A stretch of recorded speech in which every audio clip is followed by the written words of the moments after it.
नमस्कार मंडळी, सहलीच्या पुढच्या भागामध्ये तुम्हा सर्वांचं मनापासून स्वागत करते। आमचा सगळ्यांचा सकाळचा मस्त नाश्ता वगैरे झाला आणि आम्ही छान तयारी करून थोडं फोटो सेशनही केलं आणि त्यानंतर आम्ही निघालो एका आगळ्या ठिकाणाला, ऐतिहासिक ठिकाणाला भेट द्यायला, ज्या ठिकाणाचं नाव आहे कुतुब मिनार। हो, कुतुब मिनार। सकाळच्या कोवळ्या उन्हात सर्वजण खूप आनंदात, उत्साहात आणि एकदम मस्त फ्रेश होऊन सगळेजण आलेले आहेत आणि आपल्याला आज काहीतरी वेगळं, नवीन आणि छान पाहायला मिळणार आहे। या आनंदातच सगळेजण हरखून गेलेली आहेत।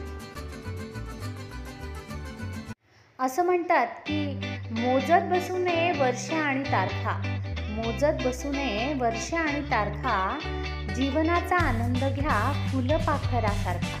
आणि आम्ही या सहलीमध्ये खूप आनंदाने नाचलो, फुलपाखरांसारखं बागडलो, खूप आनंद वाटला। आणि हा आनंद आम्हाला आमचे केंद्रप्रमुख आदरणीय श्री रमेश शेरे सर यांनी दिलेला आहे आणि त्यांच्यामुळे लाभलेले हे सोनेरी क्षण आम्ही आमच्या आयुष्यात कधीही विसरू शकणार नाही। मला असं वाटतं की ते पहिले केंद्रप्रमुख असावे की ज्यांनी शिक्षकांसाठी अशा प्रकारची सहल विमानाद्वारे अरेंज केली। यासाठी खरं तर खूप धाडस लागतं आणि ते त्यांनी दाखवलं। शिक्षकांसाठी अनेक ताणतणाव मुक्तीचे ट्रेनिंग दिले जातात, मनःशांती, मनःशक्ती वाढवण्यासाठी उपाय सांगितले जातात। पण मला असं वाटते सरांनी खूप पॉझिटिव्हली आम्हाला ते सगळं प्रॅक्टिकली दाखवलं, प्रॅक्टिकली अनुभव दिला आम्हाला त्याचा। खूप खूप धन्यवाद सर। आज आम्ही आलो आहोत कुतुब मिनार पाहायला। सुरुवात झाली आहे कुतुब मिनारने। हे बघा, इथे तुम्हाला वर दिसत आहे उंच आहे कुतुब मिनार। कुतुब मिनार हा दिल्लीच्या मेहरौलीमध्ये स्थित आहे।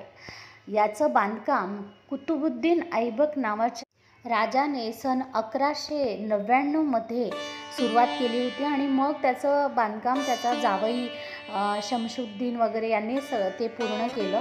त्यानंतर पुढे अल्लाउद्दीन खिलजीने देखील त्याची डागडुजी केली, बरेच राजे येऊन गेले। तर ही जगातली सर्वात उंच अशी इमारत आहे की म्हणजे होती, आता ताजमहल आहे खरं। त्याची उंची आहे 72.5 मीटर आणि याच्यामध्ये खूप अशा पायऱ्या आहेत। 5 मजली अशी ही इमारत आहे आणि याच्यामध्ये 21 वर्ष लागली ही इमारत पूर्ण व्हायला। शिवाय 5व्या शतकातील म्हणजे 2000 वर्ष जुना असा लोहस्तंभ देखील इथे आहे आणि त्या लोहस्तंभावर संस्कृतमध्ये काही श्लोकही कोरले गेलेले आहेत। या कुतुब मिनारच्या अवतीभोवती बऱ्याचशा जुन्या इमारती आहेत, त्याच्यामध्ये मस्जिद आहे, अल्लाउद्दीन खिलजीची कबर पण आहे आणि याच्या आतमध्ये कोणाला जाऊ दिलं जात नाही, कारण 1984 मध्ये घटना घडली होती। तिथे शाळेचे मुलं आले होते सहलीसाठी आणि याच्यामध्ये लाईट नाही आहे, तर मुलं सगळे आतमध्ये 400 मुलं आतमध्ये होती आणि लाईट नसल्यामुळे ती अचानकच त्यांच्यामध्ये गडबड झाली, ते पळायला लागले, मागे पळायला लागले, कोणी ओरडायला लागलं आणि मग त्या चेंगराचेंगरीत बरीचशी मुलं, जवळजवळ 25-30 मुलं मृत्युमुखी पडली आणि तेव्हापासून सरकारने हे बंदच ठेवलेलं आहे। पण नूतन आणि देवानंदचं एक गाणं तुम्ही ऐकलंय का, दिल का भंवर करे पुकार प्यार का राग सुनो, तर या गाण्यामध्ये हे गाणं पूर्ण त्या कुतुब मिनारमध्ये चित्रित केलेलं आहे, तर तुम्ही पाहू शकता त्याच्या आतमध्ये। आणि आता आमचा पुढचा पडाव आहे राजघाट।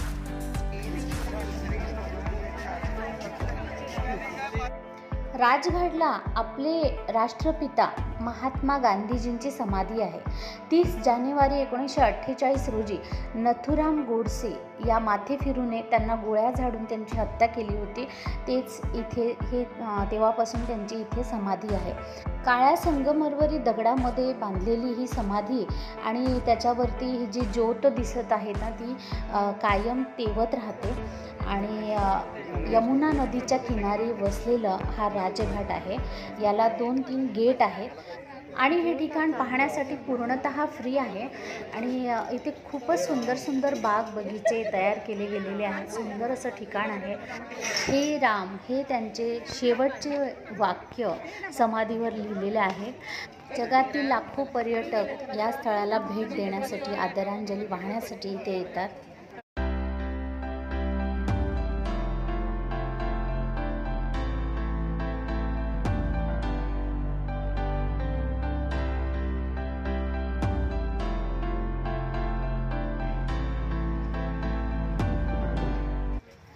महात्मा गांधीजींची समाधी राजघाटला आहे. एका मृत आत्म्याला शांती मिळण्यासाठी जसं वातावरण हवं असतं तसंच वातावरण या ठिकाणी आहे. राजघाटची खूप सुरेख रचना केलेली आहे. खूप सुंदर सुंदर फुलं तिथे आम्हाला आढळली, छान. आणि फोटो सेशनचा मोह तर आम्हाला अजिबात आवडला नाही आणि खूपच मस्त मजा वाटली तिथे. खूप आनंद वाटला, सगळ्यांच्या सोबत खूप एन्जॉय केलं. आयुष्यातल्या या सुंदर क्षणांना व्हिडिओद्वारे टिपून ठेवलेलं आहे.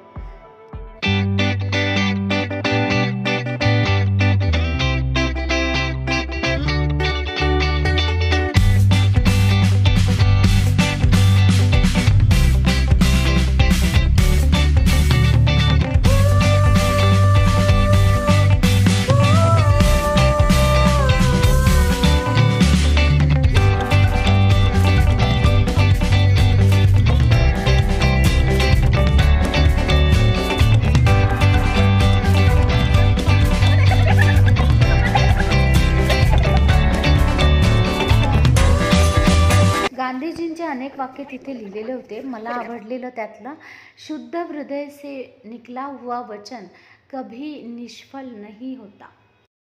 त्यानंतर राजभोग थालीचा सुग्रास जेवणाचा आनंद आम्ही घेतला. वेगवेगळ्या ठिकाणचं वेगळी चव असणारं वैविध्यपूर्ण जेवण आम्ही गेले 3 दिवस जेवत आहोत.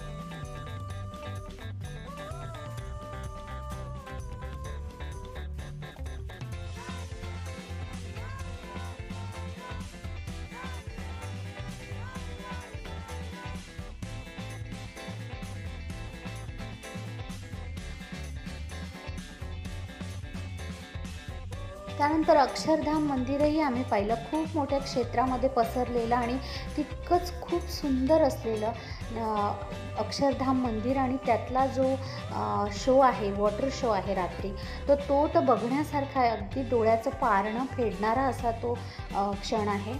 तिथे मोबाईल नेणं अलाउड नाही आहे. चेकिंग खूप कडक असते, त्यामुळे मला चित्रीकरणही करता आलं नाही. दिल्ली एअरपोर्टवर काही काम चालू होतं, त्यामुळे आवाज खूप होता मशीनचा आणि म्हणून इथे आम्ही सरांचा सत्कार करत आहोत की सरांनी आमच्यासाठी एवढा आनंदाचे क्षण आमच्या ओंजळीत टाकलेत, एवढा आनंद आम्हाला दिला, एवढं स्वतः रिस्क घेऊन सगळ्यांना सुखरूप नेलं आणि सुखरूप आणलं. त्याबद्दल सरांचं आम्ही स्वागत करत आहोत. पुष्पगुच्छ देऊन पडघे केंद्र आणि झिडके केंद्र तसेच खालीन केंद्र या 3ही केंद्रामार्फत आम्ही त्यांचा सत्कार करत आहोत. सरांचा हा एक शैक्षणिक स्तुत्य उपक्रम ठरलेला आहे खरं तर, आणि सगळ्यांच्या मते सर्वांना अशाच प्रकारचे केंद्रप्रमुख लाभो, नेहमी प्रेरणा देणारे, आनंद देणारे, उत्साह वाढवणारे. आणि व्हिडिओ आवडल्यास नक्की लाईक करा, शेअर करा. चॅनलवर नवीन असाल तर सबस्क्राईब करा. शिक्षकांसाठीच माझं हे चॅनल आहे, त्यांच्यासाठीच मी व्हिडिओ घेऊन येत असते. काही आमचे सर्वांचे काही आगळेवेगळे आनंदाचे क्षण मी तुमच्यासोबत शेअर केले. चला तर मग भेटूया पुन्हा दुसऱ्या एका नवीन व्हिडिओमध्ये. तोपर्यंत धन्यवाद.